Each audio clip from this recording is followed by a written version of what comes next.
Over the weekend, JSU added some beef to that D line, a D line that is looking to have an even better season in 2022 than they had in 2021. And we're going to talk about what that added size can do for them this fall, right after the bumper.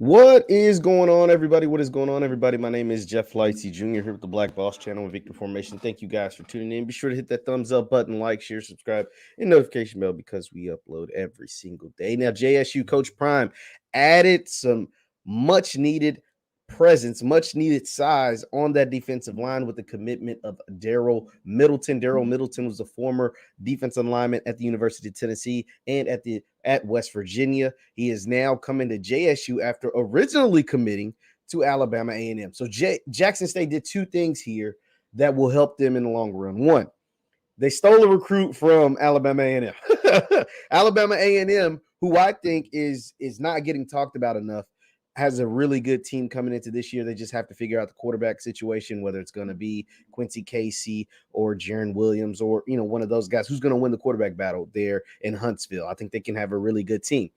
But losing Darel Middleton hurts because he is 6'7", 305 pounds, and has a lot of playing experience at the SEC Power 5 level. That is big. 6'7", 305 pounds. You can't teach that. They're just not growing those guys on trees. And even in a short stint at West Virginia, he was able to make an impact, getting a sack, getting some tackles for loss in only 3 games in 2021 for the Mountaineers. Now, JSU, they need all the help that they can get on the defensive line because, as we talked about ad nauseum, they lost Antoine Owen, second in the team in tackles for loss and in sacks. They lost the tackles for loss and sacks leader from last year in a 6th-round draft pick, James Houston, who is now with the Detroit Lions. They need help. You know what I mean? Like they need, and there's a bunch of guys that they brought in, the Antonio Doyles, the big countries from Florida State. And so they brought in a bunch of guys, and the more talented guys that you bring in, the better chance you have of one of them hitting, right? The more guys that you bring in, the better chance you have of one of those guys becoming a real star. I'm not predicting that anybody is going to become James Houston because that's just tough. That'd be asking a lot for somebody to come in and get 14 and a half sacks, all those tackles for loss. That'd be hard for one dude to come in and make that kind of impact. But you can do it by committee. Your defense can be even better than last year.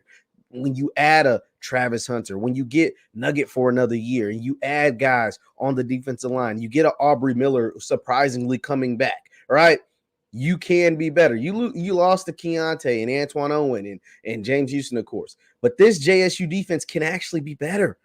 Like, it's going to be tough. It's not going to be easy, but it has a possibility just with the level of talent that is there. The talent's there. It's whether those guys are able to go out there and execute. Now, here's the thing. Statistically, it might not look better. It's going to be hard to be better statistically, especially with the style of offense that they're hoping to run. They're hoping to run a form of air raid. They're hoping to run a bunch of plays. And when you do have a bunch of plays, you could quickly have 3 and outs, or you could score quickly. Therefore, that could have your defense on the field more than they were last year. So the stats might not show it. And obviously that's way down the line.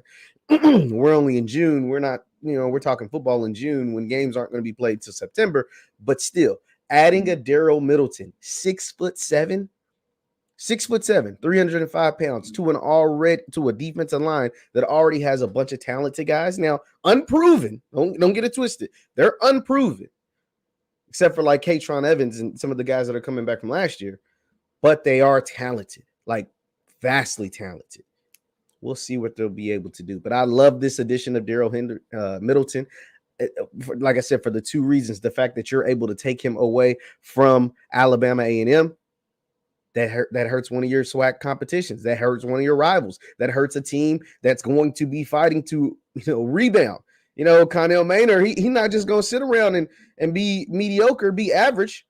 You know what I mean? Like he's going to come back with a better team, a team that has like 30 plus transfers, right? And to be able to snag him away from your team and not only take him away from them, but add him to your defensive line, I think it's big. I think Coach Prime knows what he's doing. The game is won and lost in the trenches. JSU lost Celebration Bowl because of the trenches play. South Carolina State had Jablonski Green and number 43. His name escapes me for a second. They just wreaked havoc all over the JSU O-line. They went and upgraded the offensive line, and now they're trying to upgrade that defensive line. We'll see if they're able to do it. Leave your thoughts in the comments down below. Once again, my name is JeffLightsyJr. with the Black Boss channel with Victory Formation. Thank you guys for tuning in. You can subscribe to the channel, hit that like button, and also you can follow me on Twitter and Instagram at JLightsy7, on Twitter and Instagram at JLightsy7. We have some really, really dope interviews coming on the way. Thank you guys for tuning in, and I will see you next time. Peace.